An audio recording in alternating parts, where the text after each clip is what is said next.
99X and the Morning X. It's Barnes and Leslie. Fram has big Steve developments going on the show today, right? Well, you want VIP at Bonnaroo? Listen to the Steve Show. More chances for that for the Bonnaroo Fest. Also, he has the House of Retro Pleasure at noon and Steve's College of Musical Knowledge every weekday, 1:45 p.m. on 99X. The Queen is coming up. It'll be a little different Queen segment because before, when Crash used to work somewhere else, he had to be kind of a filtered Crash. Yes, I definitely toned it to PG. This will be... We go PG-13 now. Now we go back to full unfiltered. I can't wait to see how that collision comes together with Queen and Crash. Queen will be up about 8:20 today. When we had a podcast, it was called The Pop Culture Show, and Leslie and I did it with this podcast. Well, right. Oh, we do? You would think we don't. Yeah, we have the Pop Culture Show. The Pop Culture Show, we had a guy named Cubby, Paul Cubby Bryant from New York. He's on the number one station up there that was with us. And we'd had fun. You know, we developed different things, and just, it was great because we had no rules whatsoever. It was great, yeah. So I was going to come up with an Uber bit, and this has been 6 years ago, where I would just kind of camera up my car and see if I got some entertaining people. So I went out and I went through the thing, getting the Uber approval, and then went out and started driving Uber to see. I can't believe you did this. I got bored really quickly. I mean, it was fun for a minute. I'm like, oh, I'm like a chauffeur. And then, I started getting like hookers and like... So what? I had this hooker pickup. I would get up and start like at 5 a.m. because I want to get some of the hotel characters that would be going to the airport or something. Got this hooker who was coming out of... it was a building right near Peachtree and Piedmont. She comes out, and the minute she's walking out, like I knew, I wanted to drive away. I'm like, oh, this is going to be a mess. Gets in the car, screaming at her pimp, crying, screaming, all this stuff, and I have to take her like to Mableton. Oh.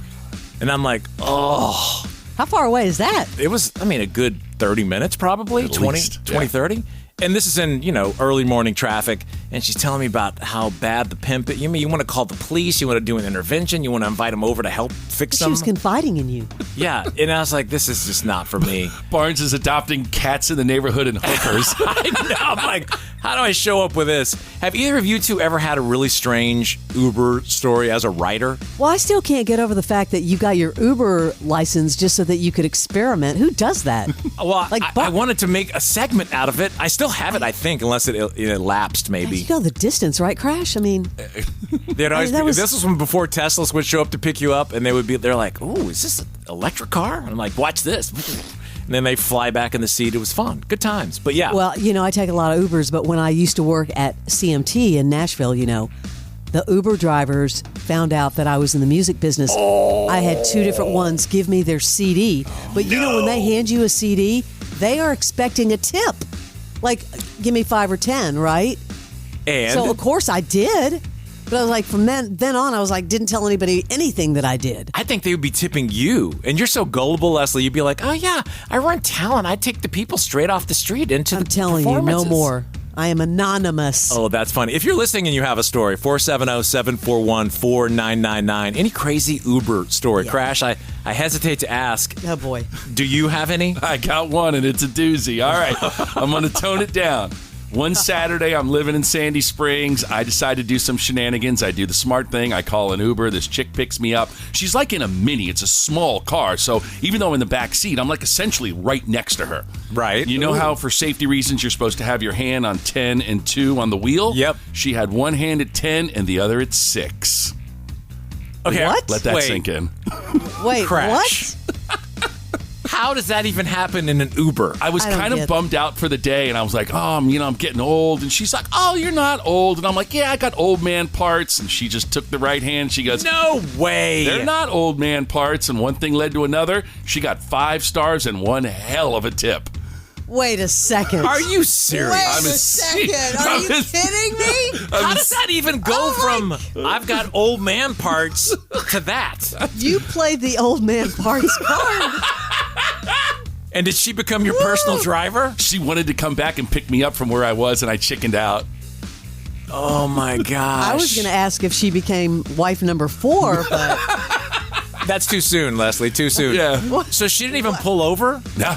Right down Roswell Road, all the way into Roswell from Sandy Springs. She's got some efficiency. She could work with us, maybe. Who's going to top this story? I don't know. Crash, I just have a hard time believing that was so seamless. It truly was. It was, and this was in the middle of the day. In a Crash doesn't Mini. lie. Yeah. In a Mini, In a too. Mini, yeah, you can reach and probably touch the back window. Yeah. Yep. Can I ask one question? Sure. How much did you tip her? I tipped her $50. Crash. 50? You couldn't even do 100? How much was the ride? Probably $15, if that. Wow. Did we do the right thing with this new hire? Oh, wow. Wow. I never know what is. I mean, I've known this man over 30 years, and the stories that he's holding back kind of Boober scare me. story. Yeah. Okay. Morning X. Good morning. Hey, who is this? This is Jerry. Good morning. Hi, Jerry.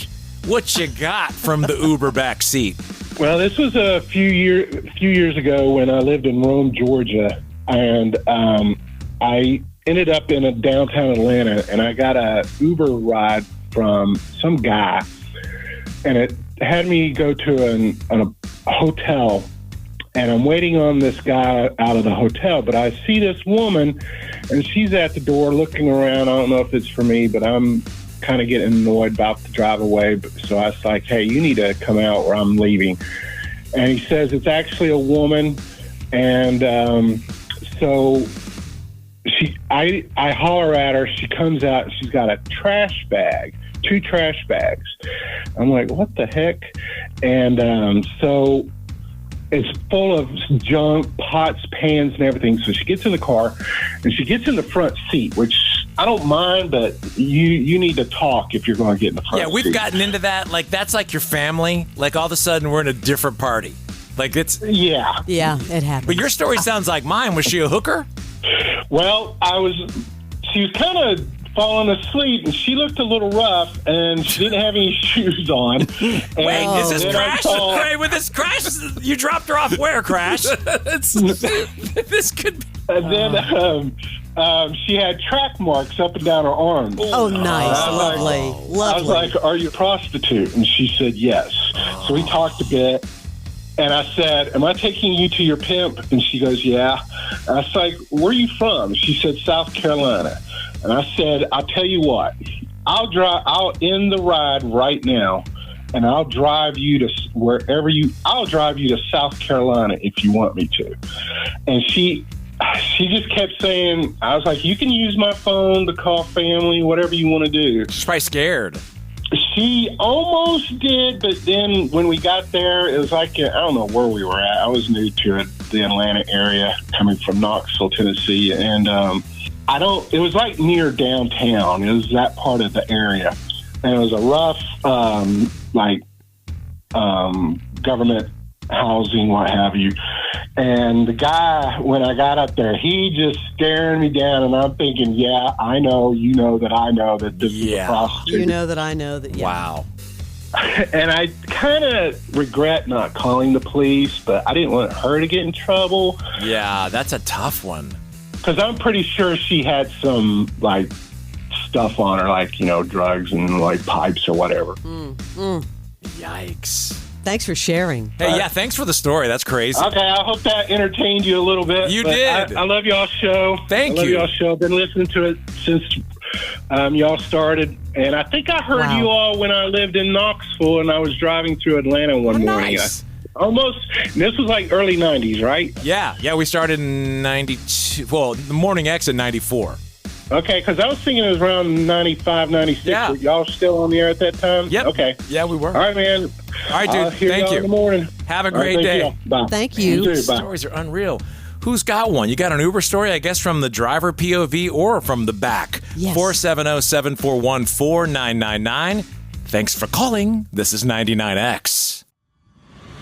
Mic Drop, hosted by former Navy SEAL Mike Ritlin. It's raw. I've been shot at, blown up, you name it. It's unfiltered. You go to the sound of the guns. It's weird. I mean, I've had so many near-death experiences. It's tough talk from the top minds in their field. What if the units took a guy out back and shot him? Bam, you're gone. I would choose to do what frogmen do. That's what I chose, and it's what I would choose again. I don't want you guys to cut any of this. Just leave it raw. Mic Drop. Follow and listen on your favorite platform.